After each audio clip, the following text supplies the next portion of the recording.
Hari ini kita akan belajar kembali kebenaran firman Tuhan. Bapak Ibu, banyak orang sekali bilang bahwa saya ini anak Tuhan, saya ini kenal Tuhan, saya ini sudah rajin ibadah, saya ini sudah pelayanan, saya sudah terlibat ini dan itu. Kamu nggak tahu saya ini udah banyak nyumbang, kasih persembahan, kasih makan orang miskin. Dan orang banyak ngomong bahwa dia adalah anak Tuhan. Tapi perhatikan, kita mau belajar dari firman ini apa yang kata Tuhan menurut firman Tuhan. Nih, dan inilah tandanya bahwa kita mengenal Allah. Benar nggak kalau kita ini mengenal Allah? Kalau orang mengenal Allah itu ada tandanya. Yaitu, jikalau kita menurutin perintah-perintahnya. Tuhan nganggep kita ini dikenal Allah, mengasihi Allah, kalau kita ini menurutin perintah-perintahnya. Bukan sekedar KTP-mu Kristen, tapi kelakuanmu seperti orang dunia, sikapmu seperti orang dunia, tindakanmu persis seperti orang dunia. Bahkan perkataanmu pun seperti orang dunia. Ya, bukan mengenal Allah itu namanya. Kamu sok kenal Tuhan, tapi belum tentu Tuhan kenal kamu. Banyak orang kan sok kenal Tuhan, merasa yakin masuk surga, tapi terlihat dari perbuatan dan tindakannya malah sebaliknya. Kelakuan busuk, jahat, dan tidak berkenan di hadapan Tuhan. Nah, kita harus kenalin hati kita ini sepenuhnya di hadapan Tuhan. Nah, sekarang coba kita mau koreksi hati kita masing-masing. Benar nggak? Aku ini hari ini sudah menghidupin firman Tuhan. Benar nggak? Semua tindakanku, ucapanku, apapun yang ku perbuat, karakterku ini sesuai dengan kebenaran firman Tuhan. Atau malah sebaliknya. Kalau sebaliknya, artinya kita nggak ngikutin seluruh perintah-perintahnya, ya kita bertobat balik kepada Tuhan. Perintahnya itu apa sih? Simpel kan? Kamu hidup kudus apa tidak? Hidup dalam dosa atau hidup kudus? Mengampuni atau malah membenci? Melepaskan pengampunan atau malah kepahitan? Membalas atau mendoakan? Atau persis gaya hidup kita seperti orang dunia? Bukti bahwa kita ini nggak kenal Tuhan sebenarnya. Orang yang kenal Tuhan itu kenal jalan-jalannya. Orang yang kenal Tuhan itu kenal firman-Nya. Karena firman-Nya akan menuntun kita akan pengenalan akan pribadinya yang ajaib dan dahsyat.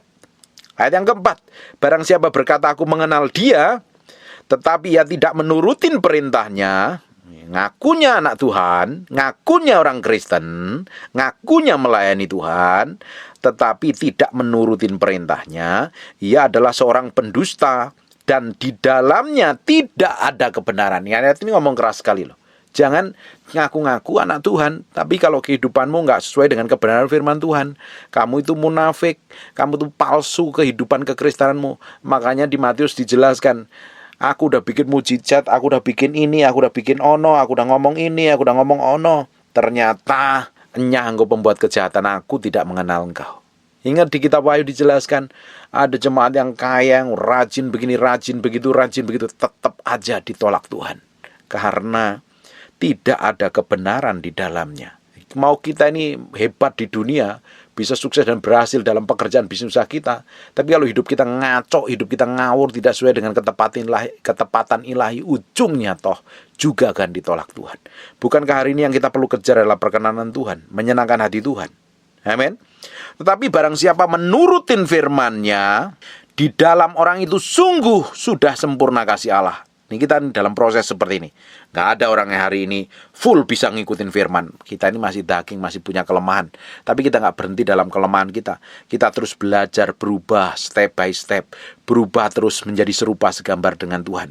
Diremukkan, diproses. Terus semakin kita ngikutin firman terus berjalan sesuai dengan firman. Sekalipun daging sakit rasanya. Sekalipun daging rasanya udah mau nyerah. Tapi kita mau melakukan kebenaran terus. Ujungnya kita akan memiliki kasih yang sempurna yang datangnya dari Allah. Dengan itulah kita ketahui bahwa kita ada di dalam Dia. Kalau kita ini benar-benar di dalam Dia, lihat aja manifestasi kasihnya keluar nggak dalam kehidupan kita hari-hari. Benar nggak ada kasih dalam diri kita? Bagaimana kalau kamu disakitin orang lain? Apakah kamu ingin balas? Ketika kamu direndahkan, apakah kamu ingin merendahkan balik? Ketika kamu dicurangi, apakah kamu ingin mencurangi dan membalas lebih parah lagi? Ketika kamu dikata-katain buruk, apakah kamu ingin membalas balik? Lihat saja manifestasi dari kehidupan kita hari-hari. Dari tindakanmu akan terlihat kok benar nggak saya ini menghidupin firman sih. Dari ucapanmu kamu akan ketahui apa sebenarnya di dalam hatimu. Ada firman apa tidak. Yang keluar isinya apa. Bapak Ibu bisa rekam aja perkataanmu setiap hari itu. Keluarnya apa? Lebih banyak ngomong kebenaran atau sebaliknya? Kita akan tahu sendiri diri kita ini seperti apa di dalam Tuhan. Kalau kita ini setiap hari koreksi hati kita sepenuhnya, supaya hidup kita semakin berjalan dalam ketepatan ilahi.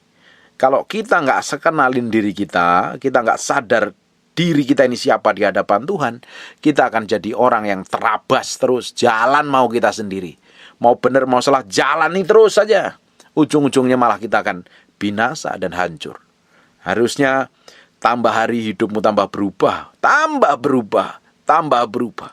Barang siapa mengatakan bahwa ia ada di dalam Dia, ia wajib hidup sama seperti Kristus hidup. Ini tidak gampang ini. Barang siapa mengatakan bahwa ia di dalam Dia, kalau kita ini ngaku kita ini di dalam Kristus, ia wajib hidup sama seperti Kristus hidup. Wajib loh, seperti Yesus hidup. Yesus hidupnya seperti apa? Ikutin saja. Saya udah ngomong berkali-kali.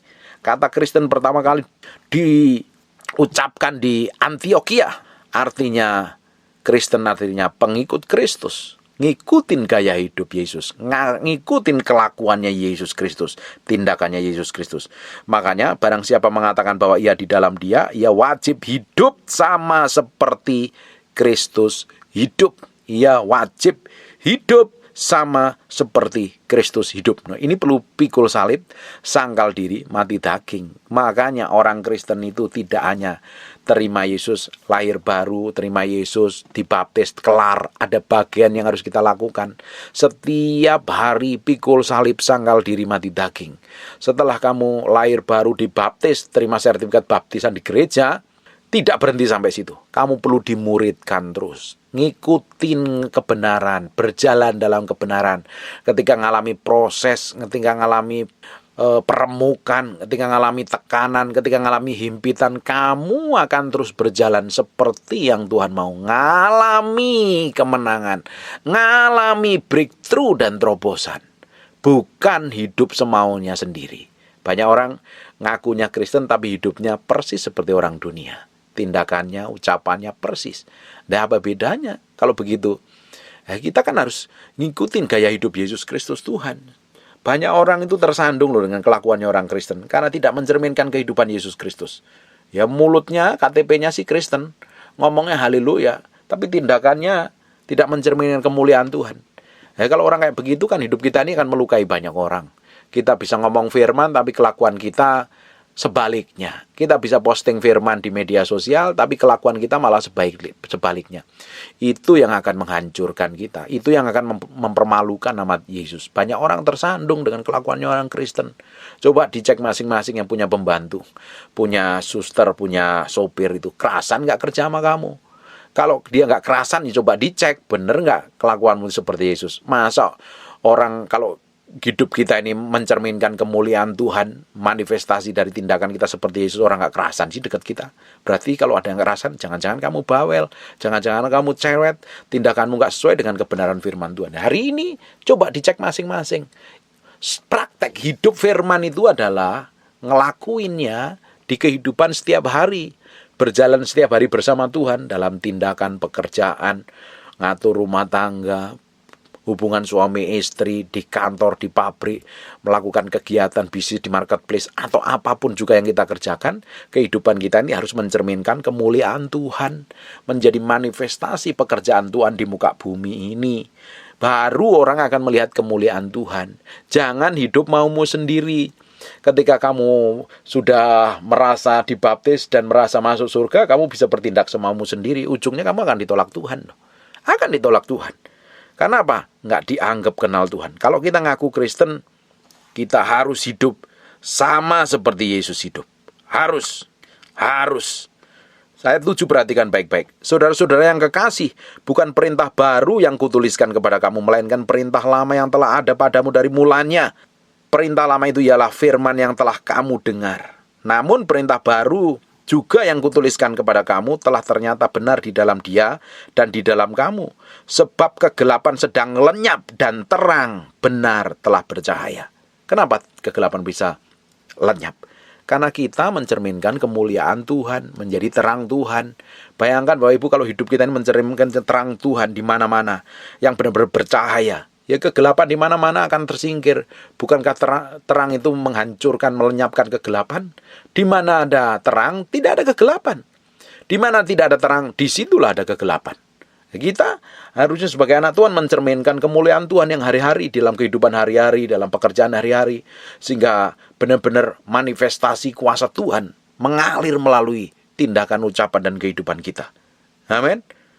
Benar nggak kamu jadi terang di keluargamu, di lingkungan kantormu, di perusahaanmu, di pabrikmu, di tokomu? Benar nggak jadi terang? Atau malah jadi gelap, jadi batu sandungan? Kalau jadi batu sandungan berarti ada yang perlu bertobat, sadar diri, balik kepada Tuhan. Ayat yang ke-9. Barang siapa berkata bahwa ia berada di dalam terang, tetapi membenci saudaranya, orang ngakunya di dalam Kristus, percaya Tuhan, ngerti kebenaran, tetapi benci terhadap saudaranya, ia berada dalam kegelapan sampai sekarang. Pak, bagaimana mau dia nyakitin saya kok? Dia nipu saya sampai miliaran, Pak. Dia mengkhianatin saya. Dia selingkuh, Pak. Dia pasanganku yang aku cintai sepenuh hati, tapi dia selingkuh mengkhianatin aku, Pak. Apakah aku harus mengampuni, Pak? Tetapi Alkitab ini kan ngomong begini, barang siapa kamu berkata ia berada dalam terang, ngaku cinta Tuhan, rajin ke gereja, nyembah Tuhan, lahir baru, dibaptis, ditumpangi tangan pendeta, pokoknya KTP-mu Kristen, tetapi ia membenci saudaranya, ternyata ia berada di dalam kegelapan sampai sekarang. Dia berada dalam kegelapan. Jangan nyangka kalau orang berada kegelapan ketemu terang Tuhan, yang akan binasa kamu dalam kematian yang kekal. Makanya harus melepaskan pengampunan. Ini kan berbicara tentang sikap hati dan karaktermu. Waktu kamu diperlakukan buruk, ngalami hal yang gak enak, hal yang rasanya itu gak nyaman, melukai batin, melukai perasaan, tetapi tetap harus bersikap melakukan kebenaran seperti yang Tuhan mau. Supaya apa? Kita tetap berada di dalam terang. Pak, apakah saya harus mengampuni? Yes, harus mengampuni. Sampai kapan, Pak? Sampai dia bertobat dan balik kepada Tuhan. Karena pengampunan itu tidak ada batasnya. Kesabaran pun tidak ada batasnya. Orang membatasin kesabaran, Pak, dia udah sekali, Pak, berkhianat, 2 kali selingkuh, 3 kali selingkuh, Pak, tidak ada ampun. Artinya kamu gak ada kesabaran itu. Itu kesabaran daging. Bayangkan kalau Tuhan gak sabar dengan kita, berapa banyak kita bikin pelanggaran dan dosa, nyakitin hati Tuhan. Kalau Tuhan gak sabar, habis lenyap, binasa kita. Tapi Tuhan itu panjang sabar. Dalam bahasa Inggrisnya kata panjang sabar, artinya long suffering. Luar biasa Tuhan kita ya, penuh pengampunan. Ya, Tuhan aja mengampuni kita kok, masa kita gak mengampuni orang lain? Itu dengerin khotbah saya tentang kepahitan, sakit hati, mengampuni, dan lain sebagainya. Saya banyak bahas itu. Ayat yang ke-10. Barang siapa mengasihi saudaranya, ia tetap berada di dalam terang. Tetapi kita harus mengasihi.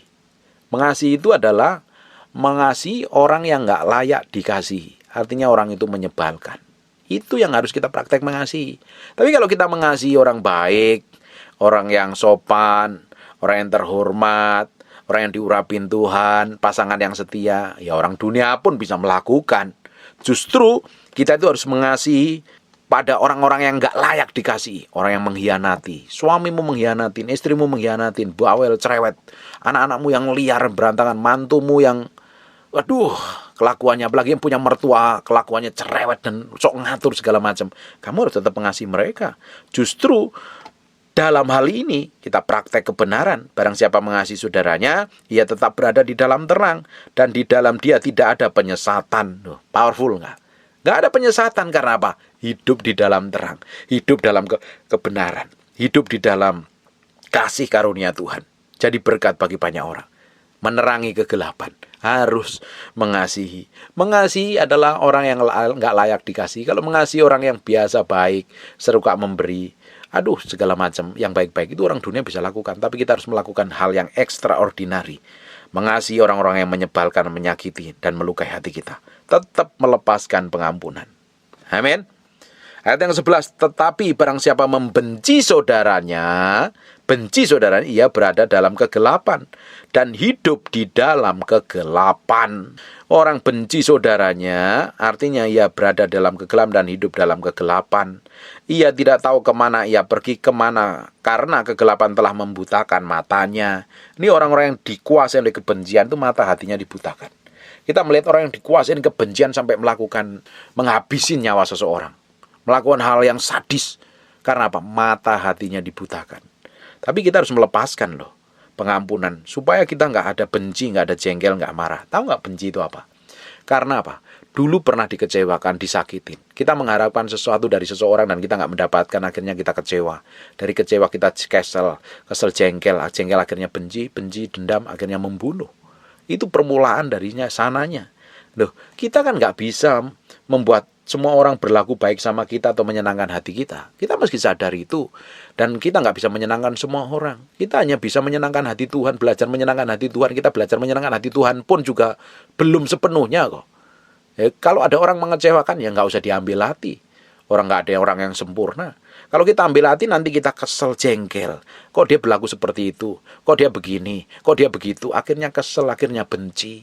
Kalau kamu udah benci, ia berada di dalam kegelapan dan hidup di dalam kegelapan. Ia tidak tahu kemana ia pergi karena kegelapan telah membutakan matanya. Ayat yang ke-12, aku menulis kepada kamu, hai anak-anak, sebab dosamu telah diampun oleh karena namanya. Aku menulis kamu, hai bapak-bapak, karena kamu telah mengenal Dia yang dari mulanya. Aku menulis kepada kamu, hai orang-orang muda, karena kamu telah mengalahkan yang jahat. Aku menuliskan kepada kamu, hai anak-anak, karena kamu mengenal Bapa. Aku menulis kepada kamu, hai bapak-bapak, karena kamu mengenal Dia yang ada dari mulanya. Aku menulis kepada kamu, hai orang-orang muda, karena kamu kuat dan firman diam di dalam kamu, telah mengalahkan yang jahat. Perhatikan ayat yang ke-15. Janganlah kamu mengasihi dunia, apa yang ada di dalamnya. Jikalau orang mengasihi dunia, maka kasih akan Bapa tidak ada di dalam dirinya. Akhirnya apa orang itu? Dikuasain. Sebab semua yang ada di dalam dunia, yaitu keinginan daging, keinginan mata, serta keangkuhan hidup, bukan berasal dari Bapa, melainkan dari dunia. Orang yang dikuasain keinginan mata, keinginan daging, keangkuhan hidup. Akhirnya apa? Jadi orang jahat, jadi orang tamak, jadi orang yang serakah. Nah, ayat yang ke-17, dan dunia ini sedang lenyap dengan keinginannya, tetapi orang yang melakukan kehendak Allah tetap hidup selama-lamanya. Kalau kita ngikutin dunia, termasuk keinginan daging, keinginan mata, dan keangkuhan hidupmu, kamu jadi orang yang egois sekali, keras kepala sekali, merasa benernya sendiri, merasa hebatnya sendiri, merasa berkenan sendiri, padahal jahat. Keinginan mata, ingin segala sesuatu dikuasai oleh hawa nafsu, ngejar keinginan duniawi. Keangkuhan hidup tuh keras kepala, sombong, belagu, gak bisa ditegur, gak bisa nasihatin. Ujungnya apa? Binasa dan lenyap loh. Dan kita harus taruh hati kita ini sepenuhnya di hadapan Tuhan. Kita taruh sepenuhnya di hadapan Tuhan hati kita nih, supaya semakin hari semakin didapatin berkenan di hadapan Tuhan. Karena hidup kita harus menyenangkan Tuhan. Hidup kita harus mati terhadap diri sendiri. Supaya apa? Kita menjadi orang yang berkenan di hadapan Tuhan dan menyenangkan hati Tuhan. Bapak Ibu, bukti dari kekristenanmu adalah kelakuan hidupmu mencerminkan Tuhan atau bukan. Kalau kelakuanmu hari ini mencerminkan perbuatan setan dan perbuatan dunia, artinya engkau masih tinggal di dalam kegelapan dan engkau perlu bertobat balik kepada Tuhan. Selama kasih karunia yang tersedia, datang balik kepada Tuhan. Minta pengampunan Tuhan, Tuhan sanggup pulihkan. Tuhan sanggup memulihkan. Jadi saya berdoa, ada keputusan yang kau ambil hari ini. Koreksi sampai kedalaman batinmu. Menyerah sepenuhnya di hadapan Tuhan. Dan Tuhan sanggup bikin breakthrough dan terobosan. Kalau selama ini hidup nggak pernah berubah, nggak pernah dipakai Tuhan, nggak pernah ngalami terobosan, coba cek sampai kedalaman batinmu. Jangan diizinkan semua kejahatan itu masih tinggal. Jangan diizinkan kenajisan, kekotoran, hal yang berkenan di hadapan Tuhan masih tinggal dalam hidupmu. Lepaskan dan jalan sama Tuhan. Nikmatin semua berkat Tuhan. Nikmatin semua kemurahan Tuhan. Dan Tuhan sanggup memulihkan hidupmu mulai hari ini. Amin. Kita harus menjadi terang. Hidup kita harus mencerminkan kemuliaan Tuhan. Dan orang bisa melihat kemuliaan Tuhan yang memancar dalam kehidupan kita sehari-hari. Orang bisa menikmati Tuhan. Kemanapun kamu berada, kemanapun kamu pergi, orang bisa menikmati hadirat Tuhan yang manifestasi melalui kehidupan kita. Amin. Bukan malah menjadi batu sandungan. Bukan malah orang sebel dengar kita. Dekat kita itu orang sebel. Harusnya orang dekat kita merasa nyaman. Karena hadirat Tuhan menyertai kita kemana-mana. Dan saya berdoa, orang-orang yang sedang hidup dalam kekacauan, hidup dalam daging, hidup dikuasain hawa nafsu, kau bisa ambil keputusan untuk bertobat dan balik kepada Tuhan, mencintai Tuhan, mengasihi Tuhan melebihi apapun juga. Amin. Dan sekarang tutup matamu, tutup Alkitabmu, berdoa. Kita berdoa. Bapa dalam nama Yesus, terima kasih buat firman-Mu. Kami materaikan firman-Mu dengan darah Yesus. Terpahat dalam loh batin kami yang dalam. Ajarin kami mengalami kemenangan. menyalipkan keinginan daging, keinginan mata, dan keangkuhan hidup kami di hadapan-Mu, sehingga kami didapati menjadi orang yang berkenan dan menyenangkan hati-Mu ya Tuhan. Terima kasih Tuhan, berkati semua orang yang mendengarkan firman yang hamba-Mu sampaikan. Mereka diberkati Tuhan, dipulihkan Tuhan, ngalami terobosan, ngalami peninggian, ngalami promosi Tuhan. Pakai hidup mereka menjadi berkat bagi banyak orang. Hidupnya diubahkan, bukan memiliki hidup yang munafik dan jahat busuk, tapi hidup yang benar-benar menjadi berkat bagi banyak orang. Terima kasih Tuhan, kami kembalikan segala hormat, pujian, pengagungan kami buat Raja kami yang maha mulia. Hamba-Mu berdoa untuk orang-orang yang sakit, Tuhan jamah, Tuhan sembuhkan. Oleh bilur disulih darah Yesus, jadilah engkau sembuh, jadilah engkau tahir. Dalam nama Yesus kami berdoa dan mengucap syukur. Kami kembalikan segala pujian, hormat, syukur kami buat Raja kami yang maha mulia, Yesus Kristus Tuhan. Dalam nama-Mu kami berdoa dan mengucap syukur. Dalam nama Yesus, haleluya, amin. And God bless you.